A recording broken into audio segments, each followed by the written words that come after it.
ಎಲ್ಲರಿಗೂ ನಮಸ್ಕಾರ. ರಾಯರ ಕಿಚನ್ಗೆ ಸ್ವಾಗತ. ಇವತ್ತು ನಾವು ಹಲಸಿನ ಬೀಜವನ್ನು ಬಳಸ್ಕೊಂಡು ಒಂದು ಪಲ್ಯವನ್ನು ಹೇಗೆ ಮಾಡೋದು ಅಂತ ನೋಡೋಣ. ತುಂಬಾ ರುಚಿಯಾಗಿರುತ್ತೆ. ಹಾಗೆ ಹಲಸಿನ ಬೀಜ ಆರೋಗ್ಯಕ್ಕೂ ಕೂಡ ತುಂಬ ಒಳ್ಳೆಯದು. ಇದನ್ನು ಮಾಡಲಿಕ್ಕೆ ಏನೆಲ್ಲ ಸಾಮಗ್ರಿಗಳು ಬೇಕು ನೋಡ್ಕೊಂಡು ಬರೋಣ.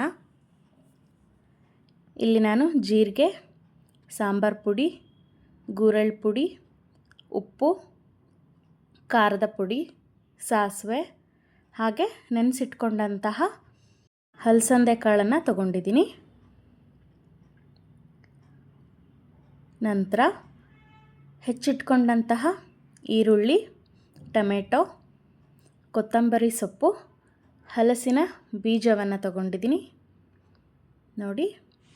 ನಂತರ ಕರಿಬೇವನ್ನು ತಗೊಂಡಿದ್ದೀನಿ. ಹಾಗೆಯೇ ಸ್ವಲ್ಪ ಹುಣಸೆ ಹಣ್ಣನ್ನು ನೀರಲ್ಲಿ ನೆನೆಸಿಟ್ಕೊಂಡಿದ್ದೀನಿ. ಈಗ ನಾವು ಒಂದು ಹಂಚಿನ ಮೇಲೆ ಹಲಸಿನ ಬೀಜವನ್ನು ಹುರ್ಕೊಳ್ಳೋಣ. ಯಾಕಂದರೆ ಮೇಲಿರೋ ಸಿಪ್ಪೆ ಹುರಿಯೋದ್ರಿಂದ ಸ್ವಲ್ಪ ಬೇಗನೆ ಬಿಡಿಸ್ಕೋಬೋದು ನಾವು. ಹಾಗಾಗಿ ಸ್ವಲ್ಪ ತವೆ ಮೇಲೆ ಚೆನ್ನಾಗಿ ಹುರ್ಕೊಳ್ಳೋಣ. ಇದು ಹುರಿಲಿಕ್ಕೆ ತುಂಬ ಟೈಮೇನು ತಗೊಳ್ಳೋದಿಲ್ಲ, ತುಂಬ ಬೇಗನೆ ಹುರಿಯುತ್ತೆ. ಈಗ ಸಾಮಾನ್ಯವಾಗಿ ಹಲಸಿನ ಹಣ್ಣು ಮಾರ್ಕೆಟಲ್ಲಿ ಸಿಗ್ತಾ ಇದೆ. ಇನ್ಮೇಲೆ ಸೀಸನ್ ಕೂಡ ಸ್ಟಾರ್ಟ್ ಆಗಿದೆ. ಹಲಸಿನ ಬೀಜ ಎಲ್ರಿಗೂ ಸಾಮಾನ್ಯವಾಗಿ ಸಿಕ್ಕೇ ಸಿಗುತ್ತೆ. ನೀವು ಈ ರೆಸಿಪಿಯನ್ನು ಟ್ರೈ ಮಾಡಿ ನೋಡಿ. ಇಲ್ಲಿ ನಾನು ಹುರಿದಿಟ್ಕೊಂಡಿದ್ದೀನಿ. ಈಗ ಒಂದೊಂದಾಗೆ ಸಿಪ್ಪೆನ ಬಿಡಿಸ್ಕೊಳ್ಳೋಣ ನೋಡಿ. ಹುರಿಯೋದ್ರಿಂದ ಸಿಪ್ಪೆ ಬೇಗನೆ ಬಿಡುತ್ತೆ. ಹೀಗೆ ಚೆನ್ನಾಗಿ ಎಲ್ಲ ಬೀಜಗಳದ್ದು ಸಿಪ್ಪೆಯನ್ನು ತಕ್ಕೊಳ್ಳೋಣ.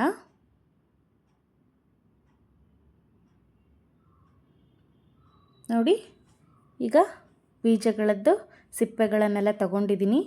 ಹೀಗೆ ನಾನು ಕುಟ್ಟಾಣಿಯಿಂದ ಕುಟ್ಕೊಳ್ತಾ ಇದ್ದೀನಿ. ಹೀಗೂ ಕೂಡ ಮಾಡ್ಕೋಬೋದು ನೀವು. ಹೀಗೆ ನೋಡಿ ಕುಟ್ಟಿದ್ರೆ ಹೀಗೆ ಪೀಸ್ಗಳಾಗುತ್ತೆ.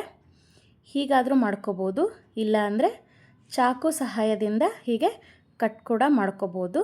ತುಂಬ ಈಸಿಯಾಗಿಯೇ ಕಟ್ಟಾಗುತ್ತೆ ನೋಡಿ. ಈಗ ಎಲ್ಲ ಬೀಜಗಳನ್ನು ಚೆನ್ನಾಗಿ ಕಟ್ ಮಾಡಿ ಇಟ್ಕೊಂಡಿದ್ದೀನಿ. ಈಗ ನಾವು ಒಂದು ಕುಕ್ಕರನ್ನು ತಗೊಳ್ಳೋಣ.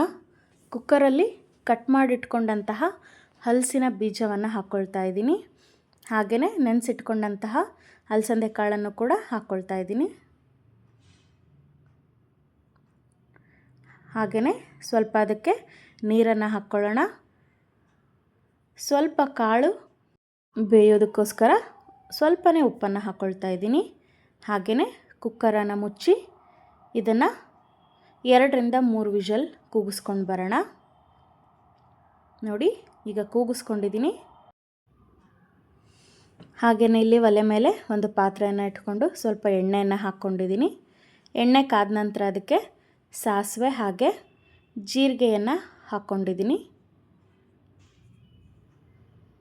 ಹಾಗೆಯೇ ಸಣ್ಣದಾಗಿ ಕಟ್ ಮಾಡಿಟ್ಕೊಂಡಂತಹ ಈರುಳ್ಳಿಯನ್ನು ಸೇರಿಸ್ಕೊಳ್ಳೋಣ. ನಾನಿಲ್ಲಿ 1 ಈರುಳ್ಳಿಯನ್ನು ತಗೊಂಡಿದ್ದೀನಿ. ಹಾಗೆಯೇ ಸ್ವಲ್ಪ ಕರಿಬೇವನ್ನು ಹಾಕ್ಕೊಂಡು ಚೆನ್ನಾಗಿ ಫ್ರೈ ಮಾಡ್ಕೊಳ್ಳೋಣ. ಈರುಳ್ಳಿ ಕೂಡ ತುಂಬ ಫ್ರೈ ಆಗೋ ಅಗತ್ಯ ಇಲ್ಲ, ಸ್ವಲ್ಪನೇ ಫ್ರೈ ಮಾಡಿಕೊಂಡ್ರೆ ಸಾಕು ನೋಡಿ. ಇಷ್ಟು ಫ್ರೈ ಆಗಿದೆ. ಈಗ ನಾವಿದಕ್ಕೆ ಟೊಮೆಟೊವನ್ನು ಸೇರಿಸ್ಕೊಳ್ಳೋಣ. ನಾನಿಲ್ಲಿ ಒಂದು ದೊಡ್ಡ ಟೊಮೆಟೊವನ್ನು ಸೇರಿಸ್ಕೊಂಡಿದ್ದೀನಿ. ಅದನ್ನು ಕೂಡ ಚೆನ್ನಾಗಿ ಫ್ರೈ ಮಾಡ್ಕೊಳ್ಳೋಣ.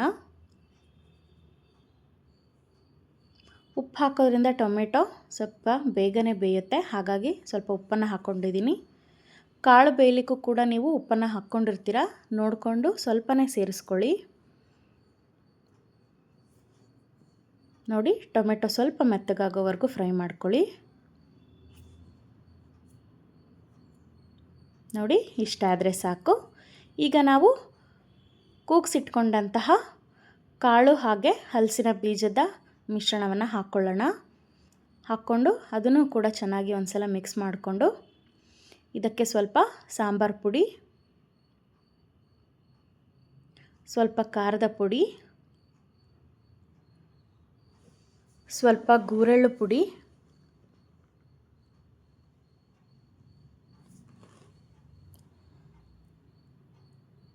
ಎಲ್ಲ ಹಾಕ್ಕೊಂಡು ಚೆನ್ನಾಗಿ ಮಿಕ್ಸ್ ಮಾಡ್ಕೊಳ್ತಾ ಇದ್ದೀನಿ.